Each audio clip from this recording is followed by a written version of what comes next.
Yo, what up, Street Talks, Eric Kim. So some more thoughts. This one is on the brave new COVID lifestyle, or the brave new quarantine lifestyle, whatever. So let's assume a life where your basic needs are met. You have Wi-Fi, you have coffee, you got meat, whatever.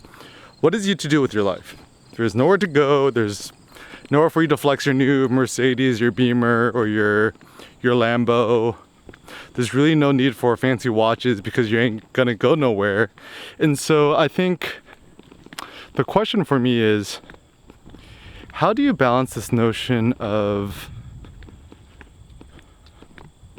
like society and individualism, like pseudo-individualism, which is upheld by, consumerism and capitalism? Because at the end of the day, we're human, we like the company of others. And so to be part of society, kind of like a Voltaire, right? Or maybe a Goethe, right? One of the greatest joys in life is to be part of society. I mean, you don't have to go to like meaningless BS meetings that you don't really care for, but as long as you're surrounded by the humans that you really care for, this is certainly a good thing. And so the notion of just going totally off the grid and becoming this bum that lives out of his Tesla or his Volkswagen Bug van something and just becoming a degenerate, I mean, like, I kind of could get the appeal, but I think it's actually much more useful to be connected with society in some sort of meaningful way. And, certainly having access to, fresh water, Wi-Fi, coffee is kind of a good thing.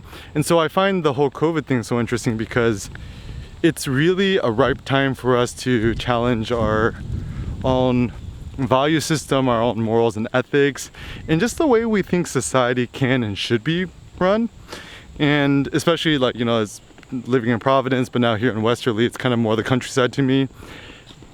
It makes me kind of challenge everything that I've once thought was a good idea. Like, some people, oh, you gotta buy a house, you gotta buy a house, you gotta buy a car, you gotta buy a car. I'm like, yo, you guys are stupid. Like, you guys are gonna drop like 30 to 50 G's on a car, but there ain't nowhere to go. Probably much more effective to just buy a used car on Craigslist for like, $5,000. And yo, this is facts.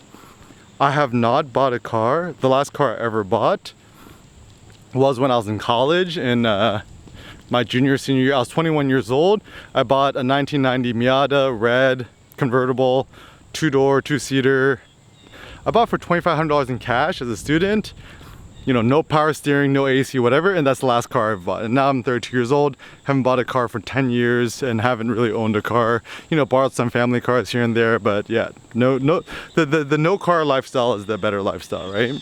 And so people are getting all suckered by cars, right? And then the fact of the matter is, people who really care a lot about cars and modding and stuff like that, it's kind of a combination of your car becomes your extension of your ego, yourself, your morals, your values, your ethics, whatever it may be. You buy a Subaru because you're outdoorsy, whatever. You buy a Tesla because Silicon Valley elite that wants to show off as being cool and sexy and forward, whatever.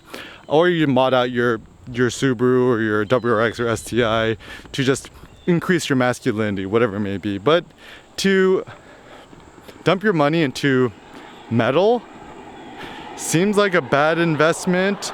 It seems much more important to focus on a much more flesh-based approach, where I'd rather spend all that money on meat, working out, and getting the muscular gains, or also the brain gains or the mind gains, and sharing this dopeness with others. But anyways, so use all this COVID nonsense to really kind of re-challenge all your values. And even now that we're living in a nice condo house, my man, this is really nice, but I'm like, once you have it, there's and then what? So imagine you have got all the things that you want, and then just keep asking yourself, and then what?